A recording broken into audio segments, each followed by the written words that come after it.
আমাকে যদি দেখাতে চাই যে একটু জুম করে যদি দেখাতে চাই যে উপকূল এক্সপ্রেস ৫ নম্বর প্ল্যাটফর্ম থেকে নোয়াখালীর উদ্দেশ্যে ছেড়ে যাওয়ার কথা ছিল 3:10-এ 15:10 যেখানে লেখা, এটা হচ্ছে ইন্টারন্যাশনাল টাইম, আপনাদেরকে বাংলায় বলছি 3:10-এ, দুপুর 3:10-এ।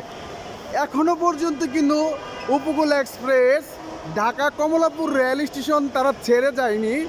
এরই মধ্যে আমরা দেখতে পেয়েছি যে টিকিটের যে সিন্ডিকেট, সেই সিন্ডিকেট কিন্তু শুরু হয়ে গিয়েছে।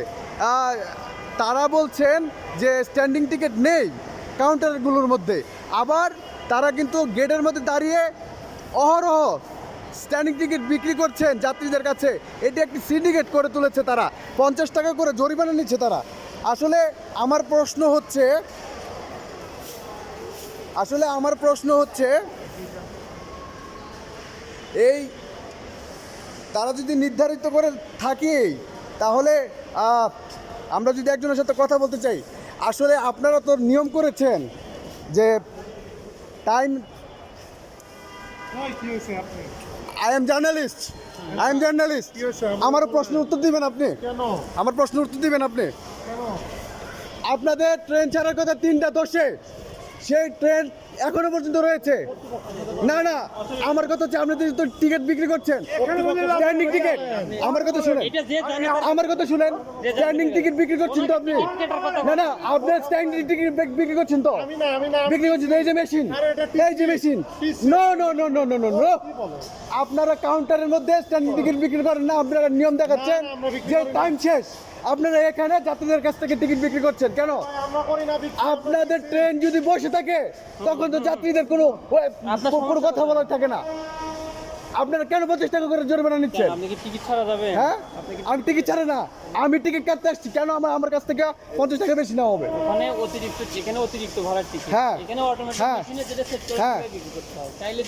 এটা কেন সেট করছে? এটা কেন সেট করছে? আপনারা তো কাটছেন। এই যে দেখছেন 50 টাকা বেশি রাখা হচ্ছে সবার কাছ থেকে। এই নিয়মটি কেন করা হলো? এই গাড়িটি কেন করা হলো? আপনি সরকারকে যা জিজ্ঞেস কেন? আপনারা তো কাটছেন। আপনারা নিয়ম দেখাচ্ছেন কি যে সময় অতিবাহিত হয়ে গেলে আপনারা জরিমানা ধরছেন। তাহলে আপনাদের ট্রেন এখানে বসে থাকে কেন? এখন আপনারা কাটছেন কেন? আপনি টিকিট ছাড়া এসে এমন বাকওয়াজ দিচ্ছেন কেন? কেন টিকিট ছাড়া এসে আপনি বাকওয়াজ দিচ্ছেন কেন? আপনি আমার সাথে হ্যাঁ, আপনি আবার উত্তর দেন আমার উত্তর দেন 50 টাকা কেন জরিমানা নিচ্ছেন আপনারা? হ্যাঁ বলেন। হ্যাঁ, না আপনি আমার কাছ থেকে এখান থেকে চাইছে আমার কাছ থেকে No one will answer his question. I request you. No one will answer his question. আপনি কে? আমি PC, আমার কাছে আচ্ছা, 50 টাকা করে বেশি নেওয়া হচ্ছে কেন? এটা সরকার নির্ধারণ করছে। আসলে আমার প্রশ্নটা এই জায়গার মধ্যে, আপনারা শুনেন, আপনাকে 50 টাকা আমি বলছি আপনাদের সাথে আমার কোনো শত্রুতামি নাই, ঠিক আছে? আপনার সাথে আমার কথা হচ্ছে, কাউন্টারে আমার বলা হয়েছে যে টাইম অতিবাহিত হয়ে গেছে, নির্ধারিত সম্ভব টাইমের আগে টিকিট যদি না নিতে পারে তাহলে এখানে জরিমানা ধরছে। তাহলে আমার ট্রেনটা থাকছে কেন? আমার ট্রেন তো অনেক লেটে গেছে, উপকূল এক্সপ্রেস গেছে। বলেন আমি যদি লেটে আসি তাহলে আমাকে টিকিট দিবেন তো? আমার ট্রেন থাকা অবস্থায় যে আমি টিকিট কাটতে আসি, আমি ট্রেন হয়ে আমি টিকিট কাটতে আসছি। আমি শুনেন, এখানে সমাধান, আমি এখানে এসে যদি কোনো অবজেকশন থাকে, কোনো কমপ্লেইন, মাস্টার ম্যানেজার শুনেন, একজন কর্তব্যরত ব্যক্তি কি এই কথা বলতে পারে যে আমি আসার পরে আমি স্ব ইচ্ছায় টিকিট কাটতে নিয়েছি?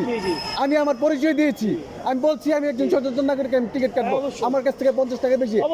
আমি বললাম কেন? পরে আমি যখন নাই আমি চলে যেতেছি, তখন আমার বলে তারা যাওয়া হইব না। এই কথাটা কিভাবে বলে? একজন কর্তব্যরত কিভাবে বলে? আপনারা আপনার প্রশ্নের উত্তর দেবেন সচিব। আমরা টিসি আমরা টিকিট দিতে পারি না। না না আমার 50 টাকা কেন নেওয়া হচ্ছে? আমরা নিয়েছি এটা বলেন। টিডি ওটা আপনার প্রশ্নের উত্তর হ্যাঁ বলেন। এক্সকিউজ মি ভাইয়া না না এটা আপনি এটা বলেন না, আপনি এটা মনে আমার টিকিট শেষ হয়ে গেছে, আপনি চলে যাবেন, আপনি গেটে ঢুকবেন কেন? আপনার মেরে শুনেন, আমার কথা শুনেন। টিকিট শেষ হয়ে যাবে, আপনাদের যাওয়ার অধিকার না, না, অধিকার আছে। আমি দরকার বলে তিতাসে যাব, আমি টিকিট কেটেই যাব। অবশ্যই কথা হচ্ছে যাবেন, টিকিট কেটে না, না, আমি আমার কথা শুনবেন, আমার কথা শুনবেন। আমাকে আমাকে কাউন্টার থেকে বলেছে, আমার প্রশ্নের উত্তর তো দিলেন না। আমার টিকিট শেষ, আপনি যান না, দিলেন না, দিলেন না। আপনি যদি টিকিট করে ঠিক আছে, আপনি ঢুকতে পারবেন না। আমি টিকিট